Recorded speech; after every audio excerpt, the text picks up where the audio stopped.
माले मुफ्त दिले बेरहम। कौमी असम्बली इजलास में IPPs से मुतालिक सवाल पर वजारत तवानाई ने तहरीरी जवाब में बताया है कि IPPs ने एक साल में कैपेसिटी पेमेंट्स की मद में 9 खरब 79 अरब रुपए वसूल किए।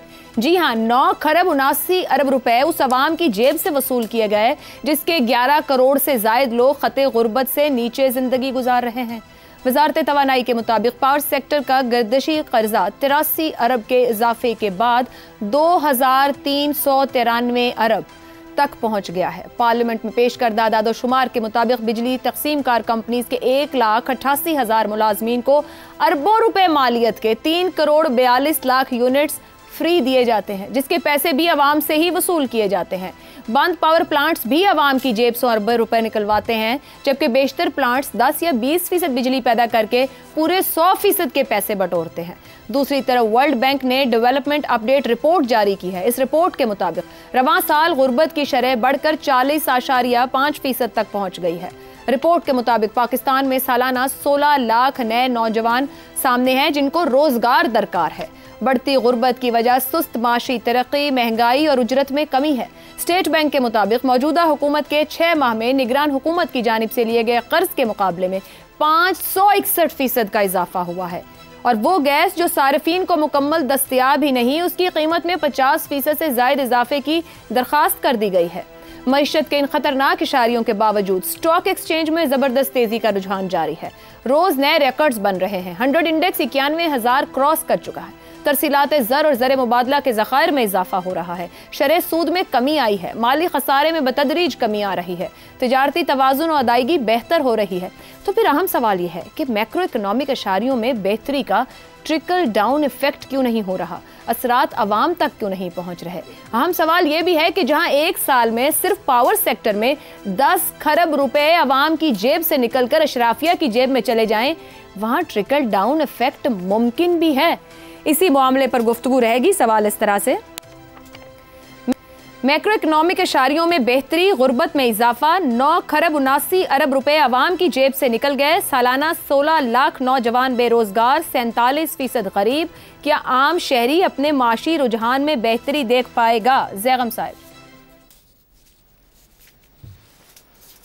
पहले तो चले थोड़ी सी पॉजिटिव बात कर लें। जी कि हम जिस बस्ट में घुसे थे उससे निकल रहे हैं, जैसे हर 3-4 साल बाद निकलते हैं। अब सवाल ये है कि क्या फिर 2-3 साल बाद इस बूम से दोबारा बस्ट में जाएंगे, क्योंकि ये वो साइकिल है जो 40 साल से चल रहा है, और इसकी जो कीमत देनी पड़ती है वो गरीब को, आम आदमी को देनी पड़ती है, जिसकी बार बार कमर टूटती है और नस्ल दर नस्ल कमर टूटती है, और वह अपने आप को संभाल नहीं पाता, और जिसकी वजह से अब गुर्बत पाकिस्तान में कम होने की बजाय बढ़ने लग गई है। और उसके पीछे है पाकिस्तान की अलीटिस्ट इकानमी, एक ऐसी मईशत जो सिर्फ अलीट को सर्व करती है। इस बूम बस्ट साइकिल में उनका कुछ नुकसान नहीं होता, उनकी दौलत बढ़ती जाती है। वो बूम से भी कमाते हैं, वो बस्ट से भी कमाते हैं, और गरीब उसमें तबाह होता है।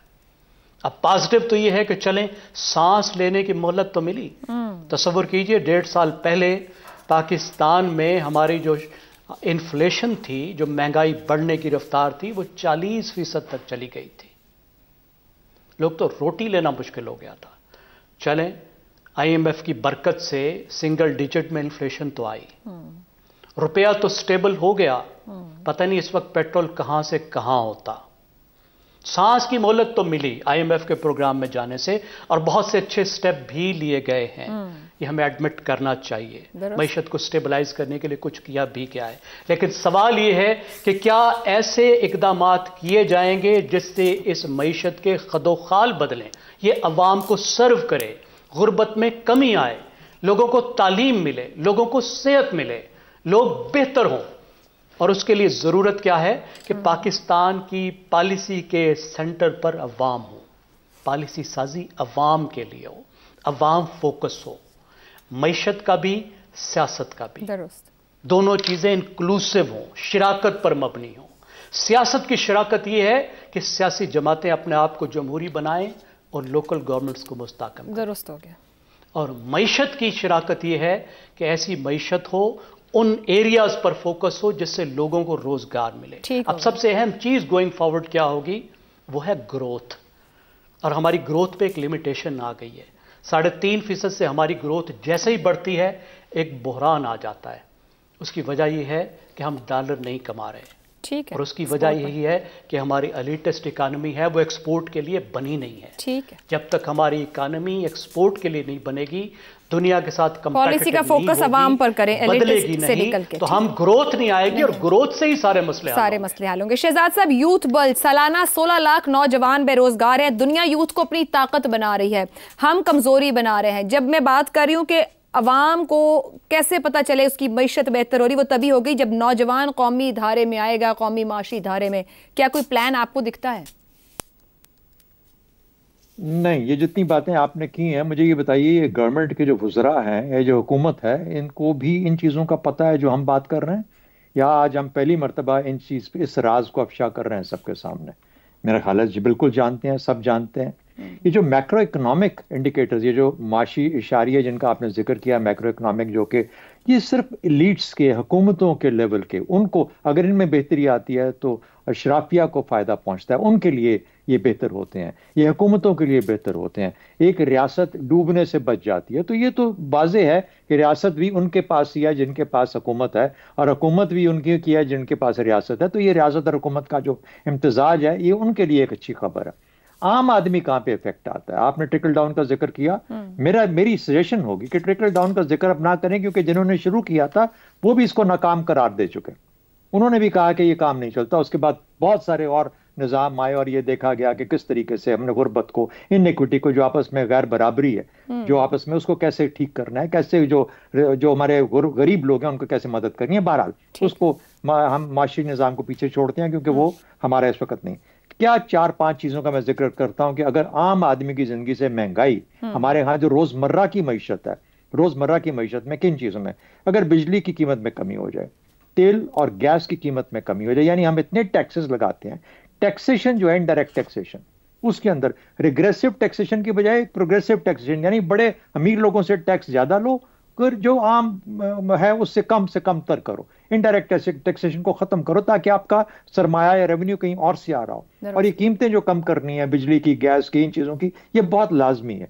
तेल की कीमत का जिक्र हुआ, ये आलमी मंडी में तेल की कीमत कम हो रही है, उससे हमें फायदा पहुंचा, लेकिन उस फायदे को हम अपने अवाम तक कैसे पहुंचा पाते हैं या नहीं पहुंचा पाते, या हम अपनी वो जो लेवीज हैं और पीडीएल्स हैं, ये सब की सब वैसे की वैसे ही रखते हैं, ताकि अगर यहां से पैसा नहीं मिल रहा तो यहां से पैसा, ये जो बिजली घर हमारा पैसा खा जाते हैं, इनको कब हम खत्म करेंगे? इनके पास मामला कैसे ठीक है? चोरी और ज़िया, ये किस तरीके से रुकेगा? अगर हम इन 3-4-5 चीजों को रोक लें तो हमारी जो एक भूख है पैसे के लिए, इस मईशत को चलाने के लिए, इसमें बहुत हद तक कमी आ जाएगी रियासी सतह पे, हुकूमती सतह पे। इस भूख को अगर हम कम कर लें, यानी इनके अपने पेटों में पैसा जाना कम हो जाए, तो ये जो पैसा खींचते हैं हमसे, ये हमारे ऊपर नहीं खर्च करेंगे, ये जो खींचते हैं पैसा अपने आप को सजाने बचाने के लिए, उसके अंदर कमी आ जाएगी, उससे महंगाई पे फर्क पड़ेगा, आम आदमी की मईशत इन चीजों से इफेक्ट होगी। ये जो माशी इशारियां हैं इनसे इफेक्ट नहीं होगी। दुरुस्त हो गया। हसन निसार साहब, क्या आम आदमी, आम शहरी की मईशत, उसके माशी रुझान बेहतर होते देख पाएगा? पॉलिसी का फोकस वो हो सकता है? ये नामुमकिन है, ये हरगिज नहीं होगा। ये पहली बार मैं ये बात नहीं कर रहा, मेरा ये बहुत ज्यादा 32-33 साल 12 मजमूए हैं इसी चीज के गिर्द घूमते। ये देखो, ये नामुमकिन है। इस आदमखोर अवाम दुश्मन निजाम की मौजूदगी में अवाम की आसूदगी ख्वाब से ज्यादा कुछ भी नहीं है, और ख्वाब भी वो जो आप दिन को देखते हैं। जाएं कभी, अभी आपने एक आध इशारा किया, पूरा मुल्क इसको स्ट्रिप तो करें, कभी जिम खाना लाहौर का किराया ही मालूम करें। ये जो मगरमच्छ बघियाड़ हैं इस मुल्क में, उनको तो छोड़ो, जिम खाना इसका किराया सालाना माहाना पता करो, 3 मरले के घर जितना नहीं है। बैरून मुल्क, देखो बात सुनो जी, किराया मालूम करें, बैरून मुल्क अशराफिया के असासों का तखमीना लगवाएं। हम बददियानत और खाइन लोग हैं, बाहर से लोग इंगेज करो, लगा देंगे 100% नहीं होगा तो कम से कम 75 to 80% होगा और आप दंग रह जाओगे, कार्डियक अरेस्ट हो जाएगा आधे मुल्क को। तो तमाशा ये क्या ढका छुपा है? पाकिस्तान में कितने फीसद ज़रई ज़मीन, कितने फीसद लोगों के पास, होश आ जाएगा। अच्छा, टॉप टू टो ये नाम निहाद कायदीन, ये जमहूरी रहनुमा तो फलाने टमकाने, इनकम टैक्स की मद में इन्हें कहो अखबारों में इश्तिहार छापे। सही। ये जितने हैं नुमाइंदे, इन्हें कहो, फिर हम जैसे लोगों से पूछो, अब से नहीं कब से ठीक हो गया, इनका पता करो। अच्छा आगे चलो, सुनो अब। 32 साल लिखा के बुनियादी जौहरी तब्दीलियों के बगैर सिर्फ गोंगलुओं से मिट्टी झाड़ी जा सकती है। 77 साल बाद डूब मरना चाहिए हमको बाजमात। हमारे आम आदमी का मसला क्या है? अगर 2 वक्त की 3 वक्त की रोटी ही मसला है तो वो तो फिर अंग्रेजों के जमाने में, मुगलों के जमाने में, सलातीने दिल्ली मुसलमानों के जमाने में, हमारा तो मुहावरा है 2 वक्त की रोटी, रूखी सूखी खा ठंडा पानी पी। नहीं होना, सब फ्रॉड है। ठीक है इफ्तिखार साहब, कोई हल है? मैक्रो मईशत में बेहतरी के बाद रियासत के लिए चैलेंज होता है आम आदमी की भी फलाह बेहतरी। सोचना तो उन्होंने है जो ओहदों पर इख्तियार के साथ, इख्तिदार के साथ बैठे हों, सोचेंगे क्या? 9 खरब 79 अरब रुपए से जान छुड़ाओ, बिजली सस्ती करो, गैस सस्ती करो, तेल सस्ता करो। टैक्स के निज़ाम पे मेरे साथी ने बहुत ही इनकलाबी तकरीर की है, मैं उसके हर लफ्ज़ को तस्लीम करता हूँ। उसमें इजाफ़ा कर दूँगा तो शायद हम दोनों पर कुछ पाबंदियाँ लग जाएं। बिजली की चोरी रोकनी होगी, लाइन लॉसेस कम करने होंगे, जो मुल्क में लैंड रिफॉर्म हो चुकी हैं उन पर अमल करवाना होगा, नौजवानों को हुनर सिखाना होगा ताकि वो डॉलर कमाएं। ये है आपके आज के सवाल का जवाब। और जहाँ तक रहा तबकात का मसला, मैं तो उस दिन से डरता हूँ जब लोग सड़कों पे लाठियाँ लिए खड़े होंगे और मुझे मारने की कोशिश कर रहे होंगे और मैं जान नहीं बचा पाऊँगा, क्योंकि वो मुझे इसलिए मार रहे होंगे कि उनके पास उस रात खाने को रोटी नहीं है और उनका बच्चा बीमार था और उसके पास दवाई न थी, इसलिए वो फौत हो गया। गुफ्तगू कंक्लूड करते हैं, इकोनॉमिक इशारिया बेहतर हो रहे हैं मगर रियासत और हुकूमत की जिम्मेदारी कहीं ज़्यादा है। ऐसे इक़दाम हों कि मईशत के खदोखाल को तब्दील किया जाए और पॉलिसीज़ का फोकस सिर्फ और सिर्फ अवाम हो तो ज़रूर अवाम तक भी इसका नताइज पहुँचेंगे और ये वसाइल अवाम को भी फ़ायदा देंगे।